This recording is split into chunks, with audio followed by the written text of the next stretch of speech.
Hey, hello, Ben Llewellyn here. Today I'm talking about how an alphabet can actually divide people if they're speaking the same language without the ability to communicate with each other in writing. How is it that Moldova and Romania are two separate countries which have been united in the past but now have a different alphabet, and what does that mean for them?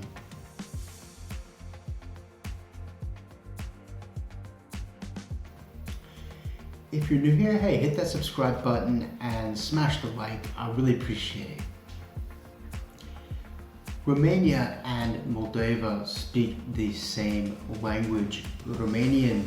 Well, in Moldova, they call it Moldovan, and they don't call it Romanian, even though it's, as you speak it, the same language. It's just written with the Russian Cyrillic alphabet,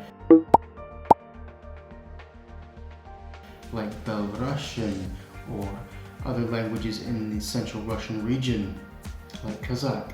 But it's not a Slavic language, it's related to Italian, French. So why is it written like this, and what does it mean? In medieval times, Romania wasn't one country. It was a series of principalities. Wallachia in the south, created by the dynasty of Basarab, and you had Moldavia in the north, which would become Moldova and Basarabia later on. And this is important because from a very early date, they had different political spheres of influence which were exacting pressure upon them from different directions. In 1538, Moldavia did lose its independence to the Ottoman Empire, and it became absorbed into that, even though it kept a lot of its autonomy. And for the next 200 years, it was under that influence. And it's this region that's the most important because it's actually Moldavia which was pushed or taken away from Romania, not the other way around. It wasn't pushed out by Romania. It had other influences exacted upon it, mainly from Russia. In 1774, Russia occupied Moldavia.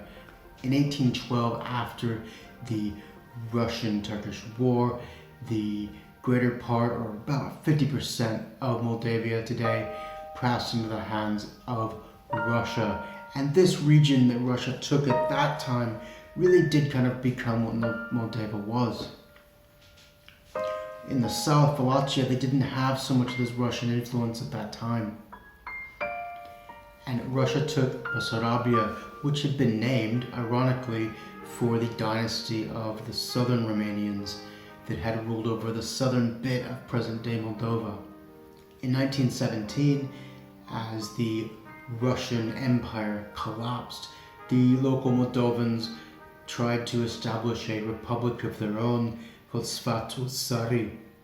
Well, that was the parliament that was going to proclaim this republic. And as Bolsheviks attacked, they weren't in a position to defend this new creation, and Romania, seeing that they were in chaos and under threat of becoming communist, invaded and took it over and defeated the Bolsheviks trying to push the Moldavans out. For a time, this was part of Greater Romania. The idea that Romania is this great inheritor of the Roman nation and should be a large power with expanded borders, including Moldavia and what would become Transnistria and other bits as well, like Burkina. However, with Romania holding on to this bit that Russia kind of said, well, wait a minute, that's ours. In 1940, during World War II, the the Soviet Federation said to Romania, well, we're going to invade if you don't just give this back to us. And eventually Romania was like, all right, well, hold on, we'll give that back to you. And so Russia took it over and established a Moldavian Socialist Republic. A year later, or within a year, Romania decided to join with the Nazis and invade Russia and take that area back from Russia.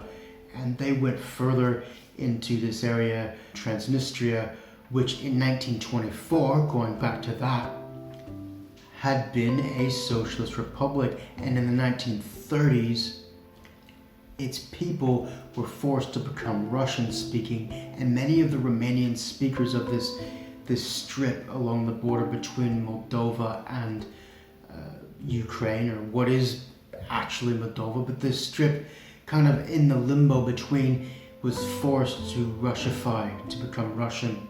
And what Romania did when they invaded Russia in the 40s is they handed over lots of Ukrainians and Jews to the Nazis, most of which were executed. And so this area became even more Russian speaking, and that's important when looking at it later on. By 1944, the Red Army of Soviet Russia had retaken control of the region and had pushed Romanians and Nazis out of that region.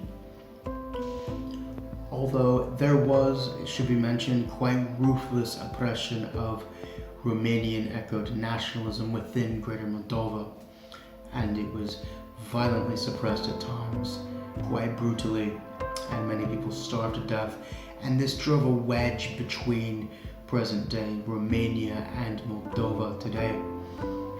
During this time, afterward, going after the 40s, the Russian socialists, communists, had put in the Cyrillic alphabet and wanted to administer them in Russian, and they accentuated the idea of a Moldovan ethnic identity to get rid of this idea of a greater Romanian identity and to create two ethnicities where there was just before one ethnicity. It was quite of a clever ploy to control Moldova and make it a socialist republic within the USSR.